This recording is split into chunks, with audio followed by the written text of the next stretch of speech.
নমস্কাৰ বন্ধু বান্ধৱীসকল future today YouTube চেনেললৈ আপোনালোকক পুনৰবাৰ স্বাগতম জনাইছোঁ। বন্ধু বান্ধৱীসকল খুব গুৰুত্বপূৰ্ণ এটা নটিছ আহিছে আপোনালোকৰ কাৰণে। আপোনালোকে চাব যে ইয়াত এই নটিছখনত আপোনালোকৰ লিখা আছে যে পিজিটি আৰু জিটি টিচাৰসকলৰ কাৰণে মেৰিট লিষ্ট প্ৰকাশ পাব আৰু এই মেৰিট লিষ্ট কেতিয়া প্ৰকাশ পাব, কোনটো ৱেবছাইটত প্ৰকাশ পাব সেইটো ইয়াত স্পষ্টভাৱে লিখা আছে। আপোনালোকে চাই ল'ব যে 11 তাৰিখে সিহঁতৰ মেৰিট লিষ্ট প্ৰকাশ পাব আৰু 14 তাৰিখলৈকে জিটি পিজিটি টিচাৰসকলৰ এপইণ্টমেণ্ট দিয়া হ'ব বুলি ইয়াত খুব স্পষ্টভাৱে উল্লেখ কৰিছে।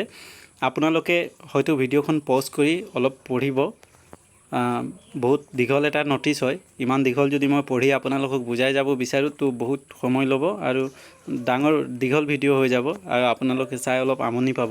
সেইকাৰণে খুব কম কথাত আপোনালোকক জনাই থৈ দিছোঁ যে পিজিটি আৰু জিটি টিচাৰসকলৰ কাৰণে নটিছ এটা আহিছে। এই নটিছটো আপোনালোকে চাব ক'ৰ পৰা আহিছে। Government of Assam, office of the director of secondary education Assam, Kahilipara Guwahati বুলি লিখা আছে। আৰু ইয়াত আপোনালোকক স্পষ্টভাৱে বহুতখিনি কথা লিখা আছে। কেতিয়া আপোনালোকক এপইণ্টমেণ্ট লেটাৰ দিব আৰু কেতিয়া ফাইনেল লিষ্ট ওলাব সেইটোৰ বিষয়ে স্পষ্টভাৱে উল্লেখ আছে। আৰু ইয়াত বহুত কথা আপোনালোকৰ কাৰণে লিখা আছে।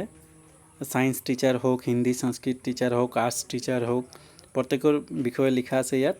আপোনালোকে এই ৱেবছাইটটোত গৈ আপোনালোকে 11-12 তাৰিখৰ ভিতৰত 11 তাৰিখে আপোনালোকৰ ওলাব আৰু 14 তাৰিখে ইয়াত এপইণ্টমেণ্ট দিয়া হ'ব বুলি আপোনালোকক স্পষ্টভাৱে উল্লেখ কৰিছে। এইকণত আপোনালোকে চাব পাৰে।